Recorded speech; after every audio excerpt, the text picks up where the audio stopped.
rakkooleen nama kennaa baay'ee himachuufis tahee dubbachuu akkasuma yaalamuu hin sodaatan. Inni kunis waa'ee gadaamessaa yookiin hormaata dubartii yookiin shamarranii. Dubartoonni tokko tokko gadi fageenyaan kan hin laalin ani hin heerumne ani hin deenne wantoota akkasiiti. Warra daheefis tahee warra hin deenne irratti darbee kan mul'atu. Assalaamu alaykum wa rahmatullaahi wa barakaatu. Ashamaa harka fuune hordoftoota fi kabajamtoota Razaan Oromootiyaa sabiskiraayib warri hin godhin sabiskiraayib gochuun laayik warri guutuun keessan viidiyoo warri ilaaltan laayik godhaa na bira dhaabbadhaa na jajjabeessaa isiniin jedha. Anis isin qaba isin malee homaan qabu namoonni hedduu nama kuffisu akkasuma nama qeequu waan namni jedhe kara biraatitti fuudhee faallessee dubbatudha yookiin hojjetudha. Kanas tahee sanis tahee jechuudha. Hojii kiyya namni fayyadamtanii faayidaa irraa argattan komentii jalattis yaada keessan babbareedaa akkasuma qeeqa qabdanis naakaayaa qeeqni hanga ammaatitti isin nagaafattan bilbila lakkoofsa nagaafachuudha. Haala sunaan mijaa'inii na of kolchaa isiniin jedha. Har'a waan addaa qabadhee isinii dhufee jira. Innis waa'ee nurra jiru akkasuma immoo waan nurra jiru baay'ee fayyaati wal qabsiisee namoonni kenna baay'een hin beeku. Namoota hedduu jechuudha haasaa kan waliin godhee fi akkasuma dhimma barumsaa yookiin ammoo dhimma hojiitiin kan walitti dhufne waa'ee gadaamessaa yookiin hormaata dubartii irratti haasaa yoo waliin goonu kan isaan dinqisiisuu fi akkasuma ammoo kan isaan raajuudha. Kuni waan nama raajuu fi waan nama dinqisiisuu hin qabu. Rabbiin subhaanahu wa ta'aalaa qaama keenya erga kalaqee uume nuuf kalaqee uume nus beekuun barbaachisaadha. Hormaanni yookiin gadaamessaan keenya sababoolee garaagaraatiin gigaachus tahee akkasuma dhukkubbii garagaraa osoo hin beekin kan nu dhukkubuu fi sammalis jechuudha karaa garagaraatiin kan nu dhukkubu kana kam jennee nu beekuu hin dandeenyu. Jalqaba irratti shamarran keenya kan osoo hin dahin dhukkubirraa kan dubbannu taha. Shamarran takka yookiin dubarri takka osoo hin dahin yookiin hin heerumin kan dhukkubuu fi sababni isii dhukkubuu fi sababa waan ulfaatu yookiin waan ulfaatu hojjettuu fi sammales jechuudha yaada garmalee dhiphinnaan sababa dhiphinnaallee hormaanni keenya yookiin gadaamessaan keenya akka sigigaatullee nu gargaara. Kanatti aansee jechuudha gara gogiinsi jechuun yookiin bobbaa yookiin sagaaraan yoo kan hin baane tahee akka gadaamessi keenya yookiin hormaanni keenya sigigaatuu fi akka dhukkubbii garagaraa miliqa sigigaataa gadaamessaa nurratti kan fidu taha. Kun nama heerumeef abbaa manaa qabus tahee hin qabnes tahee kan dahes tahee kan hin deennes taha isin jechuu barbaade. Kana gadi fageenyaan beeyne maalirraa nu dhukkuba akkamitti nu dhukkuba akkamiin fayyisuu dandeenya akkamitti fayyinaa jennee beekuun barbaachisaadha. Waa'ee gadaamessaa yookiin hormaata irratti waan baay'eetu jira. Namoonni keenya dubbachuus tahee akkasuma hojjechuu himachuu waldhaanamuu irratti kan sodaatanii isaan kanneen keessaa sodaa osoo hin tahin ani dhugaa rabbii jechuudha dubartii akka keessaniiti akkasuma obboleeyyan qabaa akkasuma hiriyootaa fi maatii qabaa dubbachuus tahee hojjechuu akkasuma mootuyyuu Oromoon kiyya ummanni keenya narraa fayyadamee yoo namni tokko lama shan faayidaa argate kan gammaduu fi akkasuma mootu kan faayidaa guddaa anaafillee ta'u inni guddaan kanatti aansee jechuudha. Shamarran keenya yeroo baay'ee jechuudha warroota abbaa manaa qabu warroota sagaagalaa raawwatu irratti wanni kun darbee kan mul'atu jedhanii kun dogoggoraa sun ilaalcha nama dhuunfaati. Abbaa manaa qabaattees dhabaatte shamarran takka hojii humnaa yoo kan hojjettu taate akkasuma garaan isii yoo kan gogu taate sigigaachuun gadaamessaa itti kan mul'atuu fi akkasuma osoo isiin hin beekin marsaan laguu yoo itti dhufu garaan isii muruu akkasuma dugdi isii dhukkubu osoo isiin hin beekin dugda isii jechuudha. Walumaa galatti bakka mudhii sanitti dugda duuban kan baay'ee dhukkubuu fi akkasuma yeroo hedduu yeroo marsaa laguu kan dhukkubee dugda kutuudha. Itti aansee jechuudha inaa warri waan kanaan lamanii irra caalaan isaanii parsantii 80% eeyyeen warra dahanii fi akkasuma immoo warra gaa'ila raawwatanidha. Isaan kana bal'inna qaama saalaa akkasuma immoo walumaa galatti dubartii irratti waan hedduu kan fiduu fi san malees jechuudha. Kanneen hunda mana keenya keessa teennee karaa kamiin jechuudha karaa fayya qabeessa taheen namoota fayyadamee waan kana hubannoo qabanii fi waluma jalaalanii jechuudha. Fakkeenya fatiyaada kana yoo fidde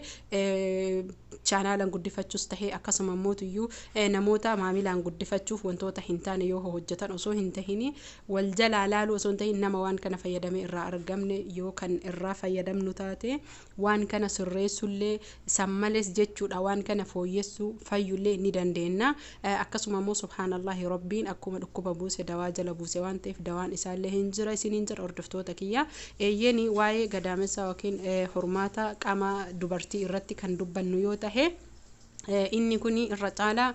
dubartii yeroo jechuun dubartiin erga heerumtee gaa'ela raawwattee wantoota hedduudha kan isii mudatanii hojii ulfaatas hojjechuu malti tanteettus jechuudha yeroo baay'ee ulfaan jechuudha wanni kun darbee kan irra caalaa shamarran keenya yookiin dubartiin keenya irratti mul'atu yeroo ulfaa kana waan ulfi kun kiiloon isaa yookiin ammootu kiilogiraamni ulfaataa taheef jecha gadaamessaa isii hormaata irratti kan gadi ulfaatuu fi akkasuma ammootuyyuu garmalee kan afuuffoo fincaanis tahee wantoota hedduun jechuudha baay'ee itti ulfaatu waan taheef shamarran keenya warroonni gaa'ela raawwatanii ulfatahanii waan kanaan gadaamessaan isaanii kan saaxilamuu fi san malee jechuudha waan hedduudhaan kan saaxilamanidha kanaaf hin fayya waan taheef namni keenya yoo nama cabsuu barbaade yookiin ammoo haasaa namaa jallisuu barbaade dubartiin deetti akkasumatti waan haftutti fakkaata ni deebi'a subhaanallahi wa ta'ala rabbiin akka ofii fedheen akka uumeen sirreessee akka barbaadetti ilaal ajjeesee jiraachisaa waan taheef jecha rabbiin kenna subhaanallahi kuni hojii rabbiiti ni deebi'a garuu nu kunuunsa ofiin goone taananiin fayyaa keenan eegganne taananiin wantoota ulfaatu ulfuune taanaan sigigaachuu gadaamessa haala margitan kana namoonni hedduu kanayyuu hin beeku sigigaachuu gadaamessa yoo jennu hormaanni keenya bakka jiru utaalee jalqabaaf dugdinu dhukkubee marsaan laguunu dhukkubee yeroo hedduu dhaabanna faana lukaa keenya keessa gannu dhukkubee booda sanii yeroo bahee jedhe shamarran keenya hedduun kan hin beeynetu jira nadhii tahee jedhanii qaama saalaa biratti nadhii tahee jedhan dhiitaa odoo hin tahinii sigigaachuu gadaamessaati hormaata keessantu gara alaa afaanii irratti bahe qaama keessan malee dhiitaa ho'iitiyyuu miti kana daddaffiidhaan waldhaana mana yaalas tahuu akkasuma immoo ogeessa shukkuuman deebisu tahuyyuu karaa salphaadhaan marfeenis kan deebisantu jira mana yaalaarraa akkasuma kiniinii liqimsanii kan deebisantu jira kanaaf ufitti hin laafinaa isiniin jedha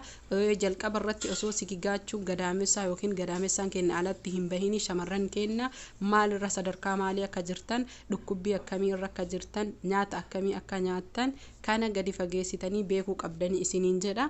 dhukkubbii mallattoolee isaa jalqaba irratti garaan keenya yeroo hunda kan nu dhukkubuu fi handhuura jalatti jechuudha yeroo hundayyuu kan nu dhukkubu sammales jechuu duudi kennallee yeroo marsaan laguu nu dhufuu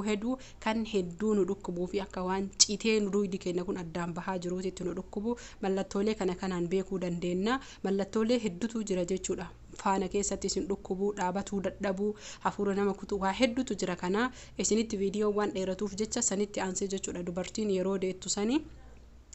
garmalee jechuudha daharratti waan garmalee itti ulfaatuuf jecha yeroo deettu sanii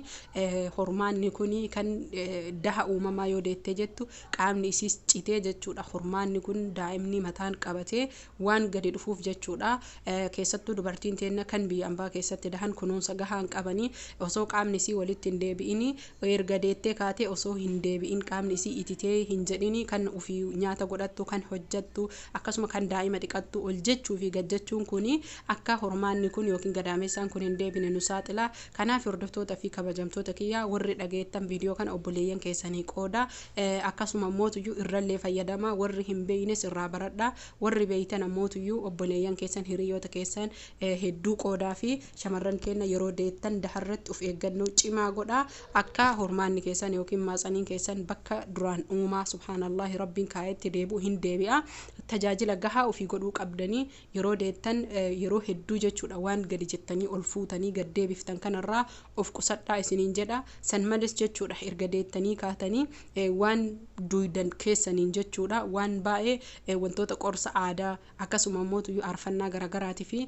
waa danfiftanii waan faayidaa irraa isiniif dubbadhu yeroo hedduu inshaallahu ta'ala irratti hojjedha isinis waan kana jaalattanii nu hojjedhu jedhaa jirtanii kan saafatti keessa teettantu jira saafatti yeroo teettan sanuyyuu akkaataa teettantu jira haala of eeggannaa tahin obboleeyyan kiyya fayyadamuu hin dagatinaa isiniin jira inshaallah fayyaan faaya jette oromoon turtii gaariidha asumaan akkuma baratamee subscribe like share gochuun hanga xumuraatitti viidiyoo kan koo ilaalaa isin jaalladha obboleeyyan keessanii qooda horaa bulaa du'aayinaafillee godhaa isiniin